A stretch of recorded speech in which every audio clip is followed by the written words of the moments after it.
বর্তমান যে আইনশৃঙ্খলা রয়েছে সেটা স্থিতিশীল থাকবে এবং মানুষ নিরাপদে নির্বিঘ্নে চলাফেরা করতে পারবে। মুসলমানদের সর্ববৃহৎ ধর্মীয় উৎসব ঈদ উপলক্ষে নগরবাসী প্রিয়জনের সাথে ঈদ করার জন্য গ্রামাঞ্চলে ছুটে যান। এই সময় স্বাভাবিকভাবেই নগরটা অনেকটা ফাঁকা হয়ে যায়।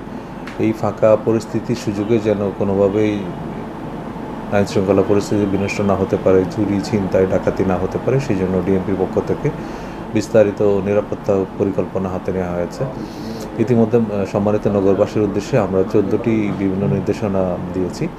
তার মধ্যে কীভাবে বাসাবাড়িতে নিরাপত্তা বৃদ্ধি করা যায়, বাসায় যেন মূল্যবান জিনিসপত্র রেখে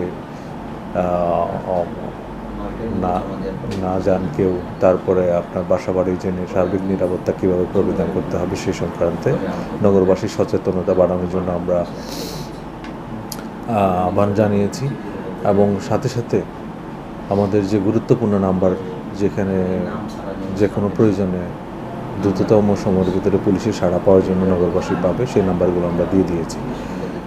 ইতিমধ্যে আমরা আমাদের যে নিরাপত্তা পরিকল্পনা গ্রহণ করেছি, তার সাথে অক্সিলারি পুলিশ অফিসার নিয়োগ করা হয়েছে। তারাও কাজ করছে বিভিন্ন আবাসিক এলাকা, বাণিজ্যিক এলাকা থেকে আরম্ভ করে বিপণী বিতানগুলোতেও তাদের মোতায়েন রয়েছে।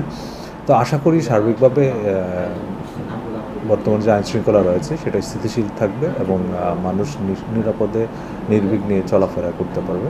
এর বাইরে বেশ কিছু বিষয় আছে যেগুলো জনসচেতনতা আছে বলে আমার প্রয়োজন আছে বলে মনে করি। যেমন বিশেষ করে ঘরমুখী মানুষ যেন অজ্ঞান পার্টি, মলম পার্টি এসবের বিষয়ে সতর্ক থাকেন, এর ব্যাপারে আমাদের নির্দেশনা দেওয়া রয়েছে।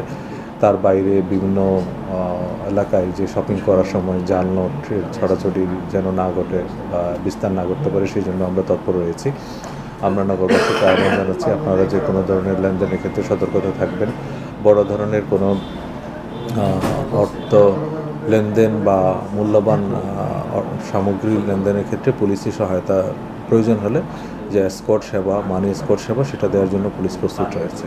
আপনারা আমাদেরকে একটা হ্যালো করলে আমরা আপনাদের দুয়ারে গিয়ে সার্ভিসটা দেব।